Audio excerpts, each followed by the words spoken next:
I would also ask you to give a round of applause to my co-chair who's now leaving us. And I would like to invite Professor Lambert, who's going to be the first speaker, and also for the panel to join me here on the stage. So, Alessandro, I can't see you. Oh, you're up there. And is our athlete here as well, Mikkel? Give a special applause for our athlete representative today. Please have a seat.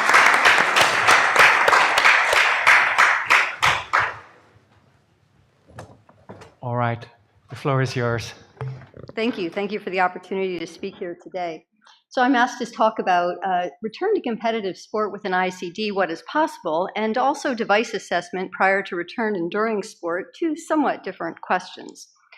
Disclosures. So prior to 2015, return to sport with an ICD was not possible, at least according to professional society statements. In both the United States and the ESC, athletes with conditions that result in cardiac arrest, structural heart disease are treated with an ICD and cannot participate in any moderate or high-intensity competitive sports, although you can do 1A, illustrated here. These were due to postulated risks of increased likelihood of ventricular arrhythmias, inability of the ICD to terminate ventricular arrhythmias during sports. We know ICDs work well, but things are different during sports. Our metabolism changes, our pH, etc. Potential risk of injury due to syncopal arrhythmia or shock itself. Someone has an arrhythmia, they get shocked, they collapse on someone else. Everyone is injured. Or damage to the ICD system, leads, or generator. And the key word here is postulated.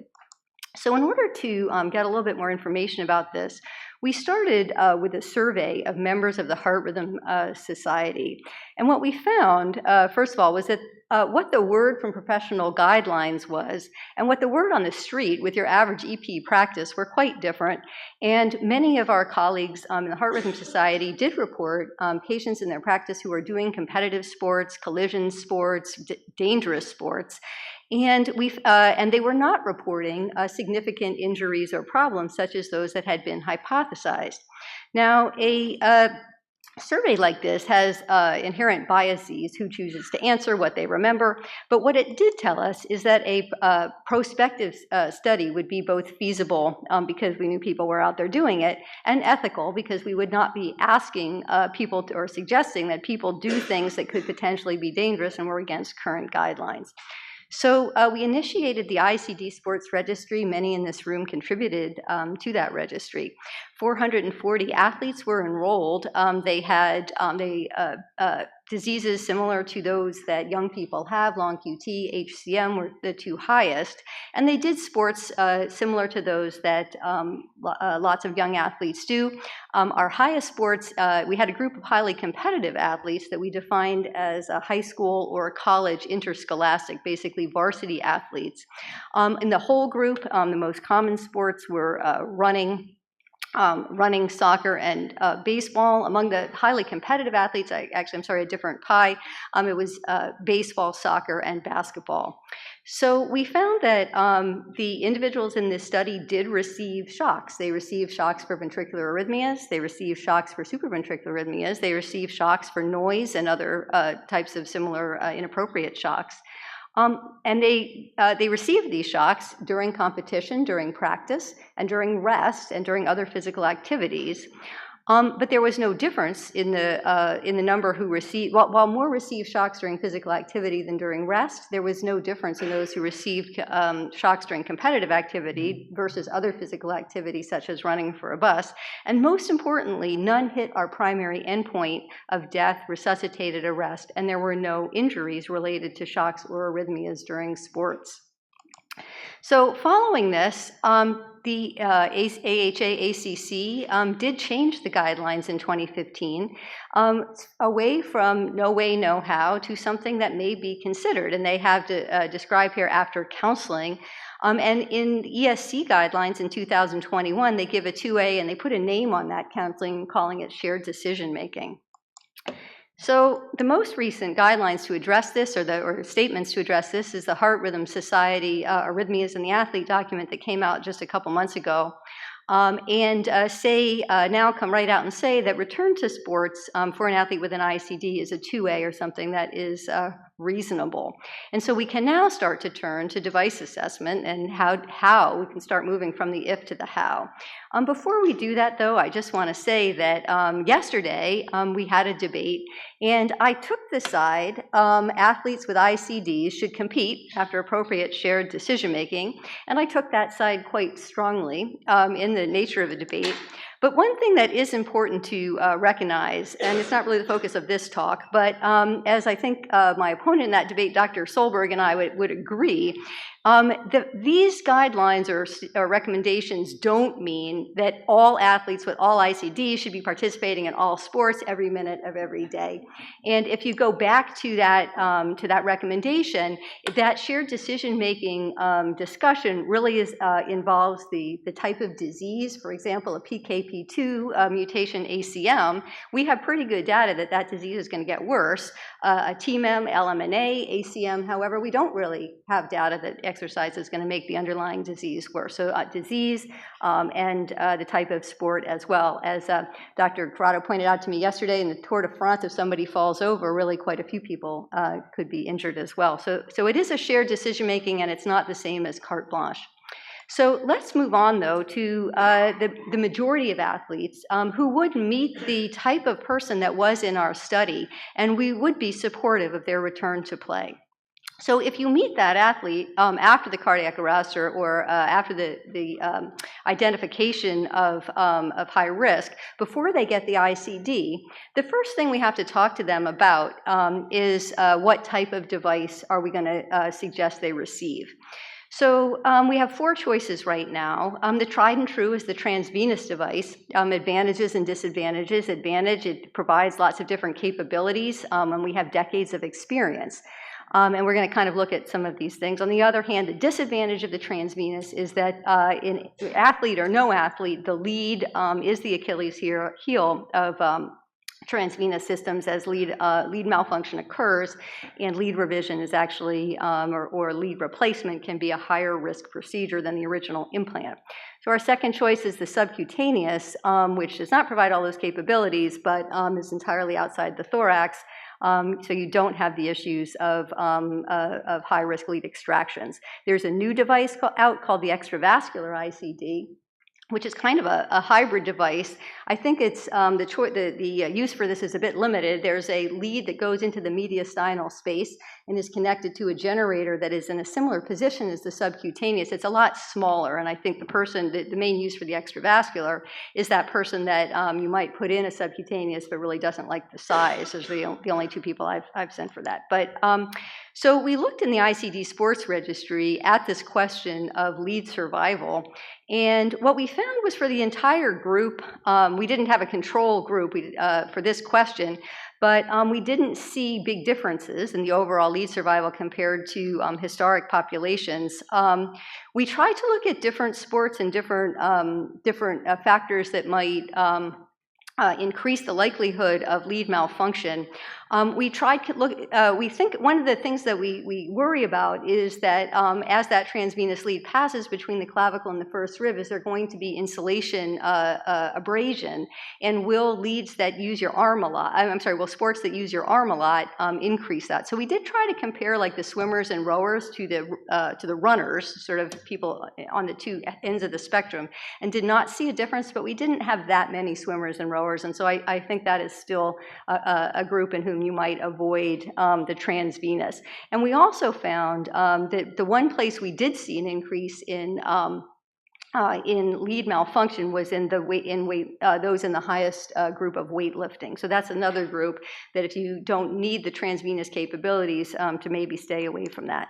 Now, in the ICD Sports Safety Registry, we didn't have any subcutaneous devices, so the theoretic advantages to that device is that there's no friction between the clavicle and the first rib, as we talked about. On the other hand, their theoretic disadvantage is that lead is outside the thorax, and so in a collision sport, it's not going to, both the lead itself and the generator are not, and the generator is in sort of a more obvious spot. so you're not going to have that protection of the thorax. Now, I just heard last night about some data that are pending on that subcutaneous ICD in very active patients, so hopefully we'll be hearing about that soon. There's also an ongoing registry led by Sammy Viskin that is enrolling individuals who are competitive athletes and also highly active that have SICDs, and athletes can self-enroll in this. So this is, if you do have an athlete with an SICD, you could encourage them. So next question is programming. So you've got the ICD, and now we've got to program it. And so we did look in the ICD sports registry at how our patients were, or how the athletes were programmed, and how that impacted the shocks, both appropriate and inappropriate, they received. And what we found was those who were programmed with very high rates and longer than nominal durations, the two criteria we used to sort of tell the device when are you going to give a shock, we found that those programmed with higher rates and longer durations, not surprisingly, had fewer appropriate or what would be considered appropriate and inappropriate shocks without an increase in syncope. So we were not harming these people by lowering their numbers of shocks. There were a couple people that did walk into ERs in sustained VT, but because they were good, these people have good ejection fractions, that's why they're able to be athletes, and so slow VTs are unlikely to be lethal events for them. So this kind of programming is safe. So before they go back to play, our document stresses the importance of a stress test.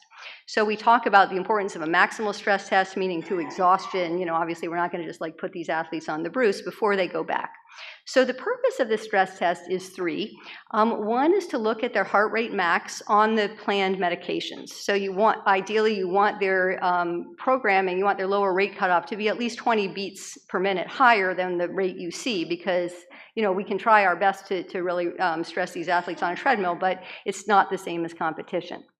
The next thing we're looking at is arrhythmias during exercise. If we're seeing a lot of arrhythmias during exercise, we're going to want to be doing things to suppress those, and we'll talk a little bit about that in a minute. And finally, we want to look for appropriate sensing, and I'm going to show a slide about that in a minute. So when you're doing this, you're going to turn the device off so that if one of those things happen, they don't get a shock unnecessarily. You're going to be watching the programmer, and so basically you're watching the marker channel and you're watching the rhythm real time, and you want to make sure you know how to turn the device back on. I do know how to turn the device on and off, and I still do these tests with a rep because I don't want to have to be fiddling with the thing. If I want to be focused on the patient and the rhythm. So if you're going to be doing this, it's a good idea to have the device rep with you. So this is an example of why we're looking for sensing. So the most common sensing issue is oversensing of the T wave, and this can happen in anybody, but it is particularly in any device and any disease, but it's particularly common in both hypertrophic cardiomyopathy and in the SICD. So this was a study not of athletes in particular, but that looked at sensing in HCM patients with the SICD. And the example, though, that they show of a problem with this was in a snowboarder. So you can see, I don't know if I have a pointer here, but you can see, like here you have a marker channel that shows that these are the markers that tell you what the device thinks it's seeing. So here it's seeing like a QRS, QRS, QRS, and then down here what happens is there's all these extra little markers that tell you that it thinks it's seeing a QRS, but what it's actually seeing is the T wave. So this is a problem. It can lead to inappropriate shocks, and so you want to know about it. And you can change the vector, you can change how it's sensing, you can change other things to try to prevent that from happening. So we've done that, so now the patient goes back. Now what about during sport? One of the most important things is that the patient continues to have close follow-up, both personal, and Matt and I were just talking earlier, this doesn't always happen with our athletes. They can kind of be hard sometimes to keep with us, but it's really important. And to do remote monitoring. And remote monitoring decreases inappropriate shocks, detects lead issues, and really solves lots of problems in the general population, and is even more important for our athletes. These days, if somebody has a device that they've received in the last 5 or 10 years, those devices are wireless, so the patient doesn't have to do something. They don't have to push a button to send a transmission. They can do that if they have a problem or a symptom, but as far as things like lead issues, non-sustained arrhythmias, the device will check in on, the monitor will check in on them every night, and so you'll know if they're having problems. So remote monitoring is really important. So what about when your athlete goes back and they have a shock? So the first thing is to stop exercising until, and that means both immediately, like, walk off the field, and also don't go back until you have an idea of what's causing it.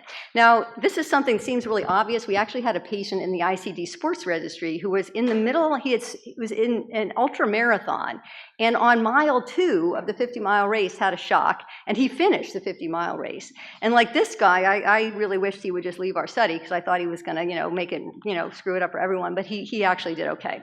But so we don't advise that, we don't encourage it. So the first thing you're going to ask is what caused that shock. So we all know that ICD shocks happen for a couple different reasons. So first, was it an inappropriate shock? Was it due to a lead problem, which obviously you're going to revise the system before they go back?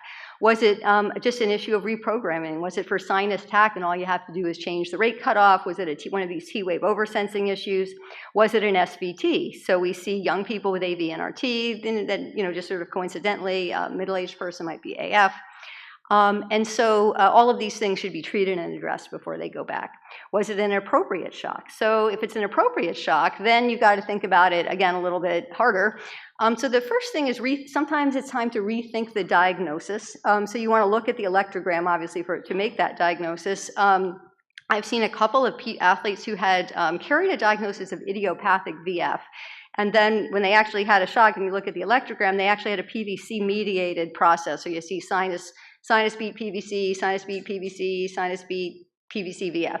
So that's a treatable problem with an ablation. So you're going to look for precipitating factors. Were they sick that day? Was it maybe a day they should have not been doing sports? If none of those things are true, and they've had an appropriate shock, and there's really there is no precipitating factor, nothing to fix, then sometimes you do have to think about arrhythmia-specific treatment. So beta blockers, sympathetic denervation for some types of channelopathies, atrial pacing for long QT patient if they're bradycardic. And finally, in this type of situation, lots of different experts are going to be involved. So the other thing to think about as an athlete is returning to play after a shock is psychological readiness. This person, Dr. Ahmad, did one of my favorite studies 25 years ago. He just asked patients, like, what does it feel like to be shocked by an ICD? And the answers were hit by a truck, kicked by a mule, put your finger in a light socket, punched in the chest.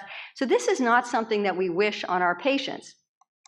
Some data have shown that shocks lead to anxiety and all kinds of psychopathology, although that data is actually surprisingly mixed in the general population. Some studies show that very clearly, and others, such as, I don't have on here, studies by Suzanne Peterson from the Netherlands have shown that it's actually not shocks, it's sort of what your predisposing psychological makeup is.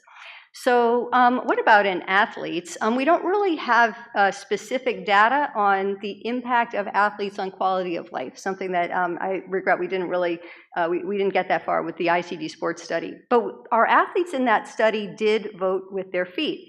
So in that study, there were 51 who received ICD shocks during sports. Some of them stopped temporarily, some of them stopped altogether, but the vast majority went back. And I did put up, there was a famous case of a basketball player named Lambert who very early on in this whole thing was allowed to play basketball and got a shock and stopped. And I don't really know. I don't know Lambert, so I don't know if she was glad she had that choice or she wished she hadn't. I can't really say. But I do know that of our patients in the ICD sports registry, most of them went back.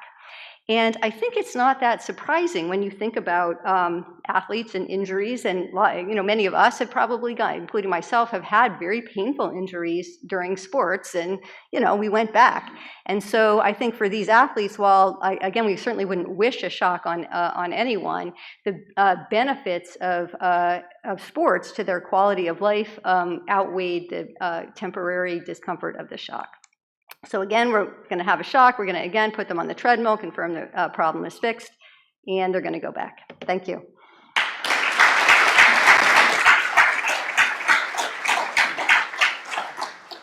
But we're going to save the questions for after Mikkel's presentation, so you can ask them to the whole panel. With that, I would invite Mikkel to take the stage, and Rachel, you can take Mikkel's chair. And this is a really unique opportunity to hear a story from an athlete themselves. So give Mikkel a round of applause.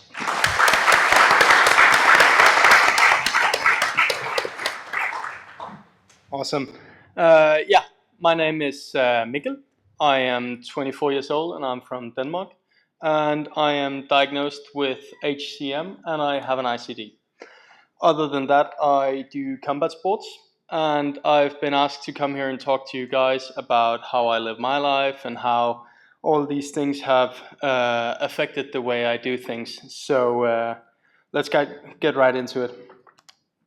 But if we need to understand how and why I live the way I do and I do the things I do, I have to talk to you guys about the things I wanted to do before I was diagnosed with HCM. And the thing I wanted to do more than anything in the world was to join the Special Forces in Denmark.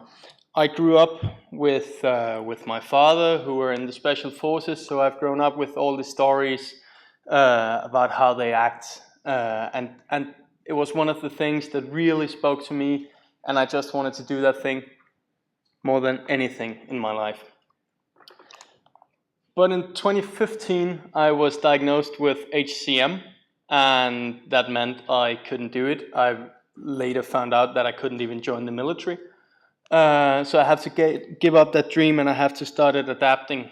But the thing about growing up in my household is that me and my dad always had a saying where we would just look at each other and say, tighten the boots, which more or less means that whenever you roll an angle, you tighten your boots and you keep on walking. So that's what I did, and I started to adapt to the situation I found myself in. In 2019, I found something else I wanted to do. I wanted to be a police officer. I'd seen and I've heard that it would be possible, so I started training vigorously to join the academy. I ran 4 times a week. I did Brazilian Jiu-Jitsu 2 or 3 times a week, and I lifted weights 3 or 4 times a week. So I trained all the time to make this happen, and I went for it 100%. In 2020, though, things would turn out differently because I had a cardiac episode at my Jiu-Jitsu training. I didn't roll my eyes or anything like that, but it was rather uncomfortable. When the EMTs got me, they took my pulse and said that I had a pulse of around 220 beats per minute, and told me if I had been feeling the way I did for the amount of time that I did, I should just be very grateful to be alive. When I got to the hospital, it wasn't even a question. My doctor came in to me and said, you're going to get an ICD, and that's just the way it is. And then he handed me one of the most demotivating pamphlets I have ever seen in my whole life, which basically said, you can't do anything fun ever again, and that's just the way it is. It said no scuba diving, no skydiving, no boxing, and when I just read boxing, I immediately went into him and asked him if it was okay to do jiu-jitsu, and he said no. So I had to give that up for quite some time, until around 2022, where things started to come together for me. I found some peace in the fact that I had an ICD and there were some restrictions. But then I found Vital Beat, who also has a stand out here, who has these amazing products. They have t-shirts and these shields that go into the t-shirt that's protecting your ICD while you train. So the second it arrived in the mail, I went back to jiu-jitsu, even though my doctor had said no. And that's something I find pretty funny about me getting to do all these kinds of stuff, because I'm not really that great at doing what the doctor says. I'm more like, I can do it. So for me, it has always been a matter of quality of life, and the way and the quality jiu-jitsu brings to my life, it doesn't compete with anything else I know. Today I feel better than ever. I run 3 times a week. I do jiu-jitsu. I compete. That's a picture of me winning the nationals 2 weeks ago.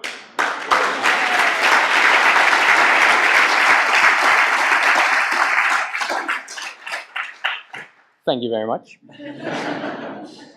I try to get my ass to the gym about 2 or 3 times a week, but it doesn't always happen.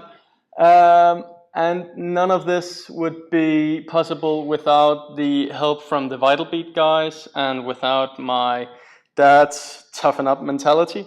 And now I've found a new way in life and a new profession that I want to pursue. I'm currently studying to become a school teacher.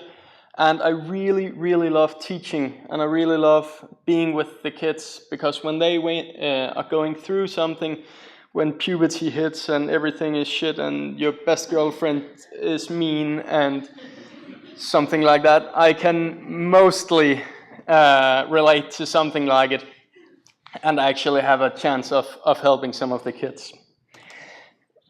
One of the last things I'm going to touch into is how I wish I would have been treated when I first came into the hospital and when my doctor said that I was getting my ICD.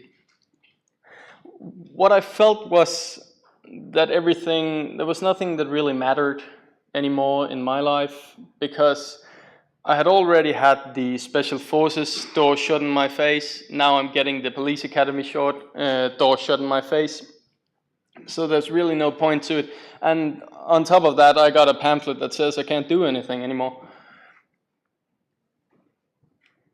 But when you deal with people like me, it's really, and being 20 years old when I got my ICD, I really wish my doctor would have told me that life goes on and there is always a way to do things. It might not be the most desirable way, and it might not be the way that you thought you were going to take, but there's always a new day tomorrow, and there's always a way to do the things you love. It may be a detour, but there is a way. And I love the quote we have down here on the picture that says "Endeavor through adversity." It's from a company that's based in the UK called Through Dark, who was actually founded by some ex-special forces guys. That basically what I think it means is, even though you're in knee-deep trouble, there is always a way out of it if you just keep going, if you just keep tightening your boots. Thank you for your time.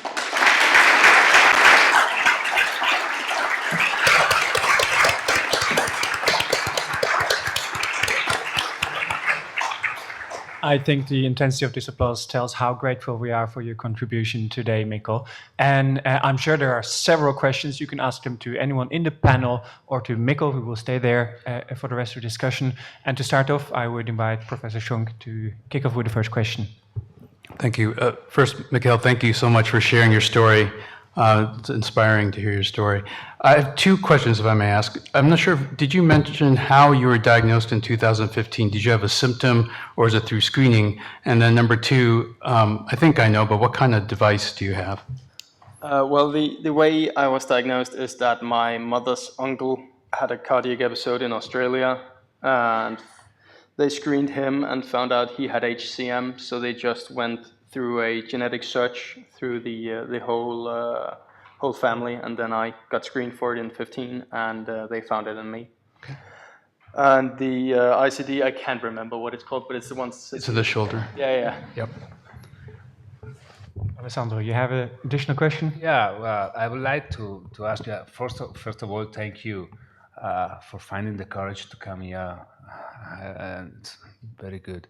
But I would like to know if in your life, have you ever found a doctor that offered you some advice on the exercise that it's advisable for the disease that you have? In other words, you only found doctors that told you that you should not do anything, that you should lie on the sofa and watch television? Or have you found anybody that told you, yeah, maybe this is too much, but let's find something in between? Well, the doctor I had, I haven't really been doctor shopping. The doctor I have, he told me and he gave me the pamphlet where it says that all the restrictions I had, he didn't try to make a plan for working out. So I haven't had the chance to find some common ground. Would you let me elaborate a little bit more on my question? Do you think that you will have found it acceptable to maybe reduce the intensity of activity you used to do, but continue to do some recreational activity, following proper advice, maybe after an exercise testing, etc.? Do you think that it would be help to cope with the condition? I think that's a really tough question to answer. Because when I got my ICD, I more or less just shut off for everything. So it wasn't like I was open for advice at the moment or open to be worked with. But looking back at it, I think it's a difficult question. I can't really say if I would have accepted it or not, since I'm not really living by accepting it at the moment. Okay. So last thing, sorry if I may. Of course, this is a private question. You don't need to answer if you don't want to. But have you been? I'm not offered psychological support after what happened to you? No. I have been offered to be part of a support group, but once again, I was 20 years old, and I didn't really feel like listening to old people.